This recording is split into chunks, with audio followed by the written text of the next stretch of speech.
This is just the most recent example of this type of attack. This will be a whole of government response.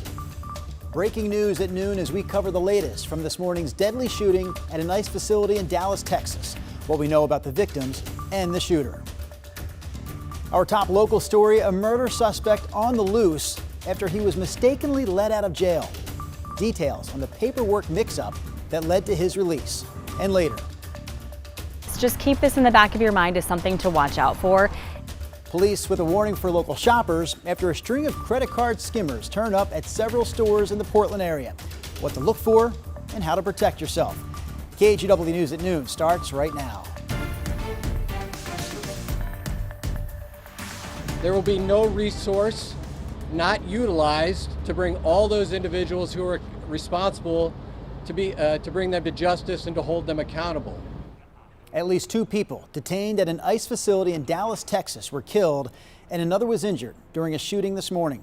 Police say the suspected shooter also died from a self-inflicted gunshot wound. Multiple senior law enforcement officials briefed on the investigation told NBC News the shooter has been identified as 29-year-old Joshua John. Thanks for joining us this afternoon. I'm Drew Carney. This is the second attack at a Texas immigration facility in less than 3 months. NBC's Jay Gray brings us the latest from Dallas. Well, we've got an update on exactly what's going on here in Dallas with the shooting at an ICE detention facility. We know that 4 people overall were shot. What we've been told by local law enforcement is that none of those who were shot are law enforcement, either federal or local law enforcement officers. So still waiting some confirmation on that. We know that this happened in the early morning hours and the shots apparently fired from a rooftop next to this facility that is really an area where it's a field office. They bring people in for booking and then move them once they are arrested, or it's where other immigrants come for regular routine check-ins. And so that was happening this morning as well. We are told from inside the facility there was chaos as the shots rang out, panic, a lot of people there, a lot of families there, so a lot of people worried about what was unfolding. We also know that this is the second attack on an ICE facility in this North Texas area within the last several months here. FBI continuing the investigation here along with Dallas police. Will continue to monitor things as well. For now, though, that's the situation here in Dallas. I'm Jay Gray, NBC News. Following that story, let's take a look at some other national headlines this afternoon. 3 students were injured during a stabbing attack at a high school in Pennsylvania. According to Pittsburgh Public Schools, a 4th student used a small knife to injure the other 3. 2 of them were stabbed in the stomach and were taken to the hospital. A school spokesperson said one of the students' injuries may be more serious. The U.S. Marshals Service has officially declared Travis Decker dead.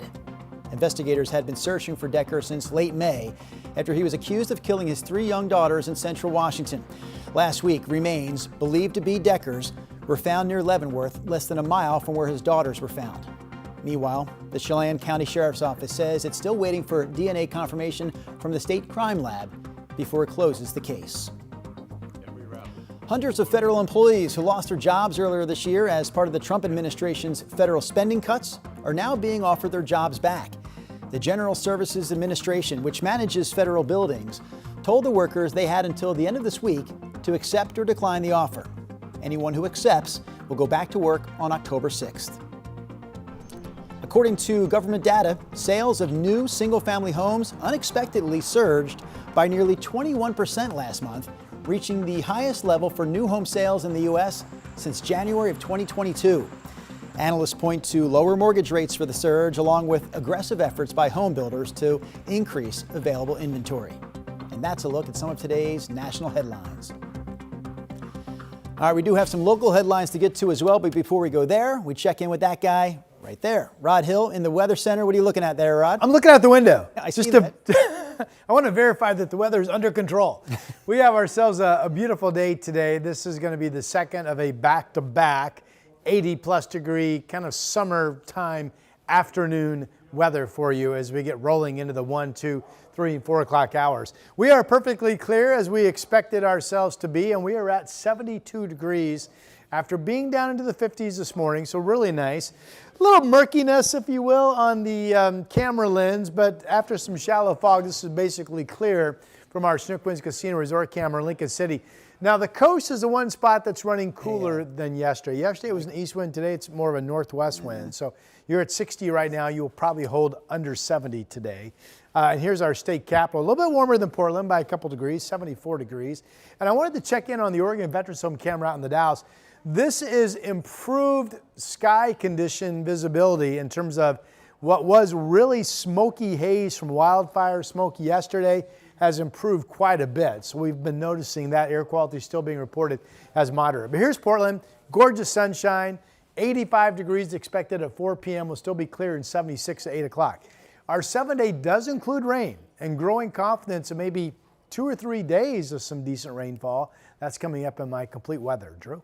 All right, thank you for that, Rod. In our local headlines this afternoon, the search continues for a murder suspect who was mistakenly released from jail earlier this week. The Multnomah County Sheriff's Office says the mistake happened even though a judge ordered that the suspect remain in custody. KGW's Corey Johnson brings us the latest from the county courthouse in downtown Portland. 26-year-old Tyler Sage was jailed in May for second-degree murder and first-degree robbery tied to a 2021 killing. In December 2021, 2 people were found injured at a Gresham apartment complex. 15-year-old Logan Ivy was shot and killed. And according to court records, it was a drug deal gone wrong in which Sage and another suspect were also trying to buy guns from the victim. A judge ordered Sage stay behind bars after prosecutors presented evidence during a hearing last week, but he was mistakenly released on Monday. The Multnomah County Sheriff's Office says employees tried to get clarification on an initial release order that was signed September 17th, which showed both that the release was denied, but also that bail was set at $5,000. In a statement, the communications director for the Sheriff's Office wrote in part, "We're committed to conducting a review of the incident to have a full understanding of what occurred and to identify improvements that can be made in our communications with the court and the Sheriff's Office." Anyone with information on Sage's whereabouts is asked to call local police. Back to you. Again, that was Corey Johnson reporting for us from downtown Portland. Police say a man was shot and killed in northwest Portland just after 8:30 last night near 29th and Nikolai Street. Investigators say paramedics and a bystander tried to save the man, but he died at the scene. Police have not yet identified a suspect. A 5-year-old girl died after a suspected drowning in Fairview Lake. Sheriff's deputies say they responded to reports of a child in the water just before 11:30 yesterday morning. First responders tried unsuccessfully to revive the girl. There's still no details on the circumstances that led up to her suspected drowning. The relatives of 3 people who died during an ice storm last January are now suing PGE and a landlord for $375 million. Again, this happened in January of 2024. All 3 people died after slipping on ice and coming into contact with a live wire in northeast Portland. The lawsuit alleges that PGE failed to maintain the wires and a pole in a safe way. It also claims Legacy Property Management failed to keep the driveway clear of ice and didn't warn about dangerous conditions. PGE says it does not comment on pending litigation. We also reached out to the landlord, but haven't heard back. A former guest at a Newport motel is facing criminal charges after he allegedly used hidden cameras to spy on other guests. This happened at the Holiday Inn Express in South Beach. Investigators say 39-year-old Sabin McKinnon of Montana placed small cameras under doors and then watched other people live on his phone. Police allege he's been doing this at hotels in several different states and has possibly been recording people for years. In an update this afternoon, an Oregon firefighter arrested last month while battling the Bear Gulch fire in Washington has now been released from immigration detention. 23-year-old Rigoberto Hernandez was taken into custody by Border Patrol and spent nearly 4 weeks at the Northwest Ice Processing Center. His application for citizenship was still pending when he was arrested. He has 1 prior misdemeanor for speed racing.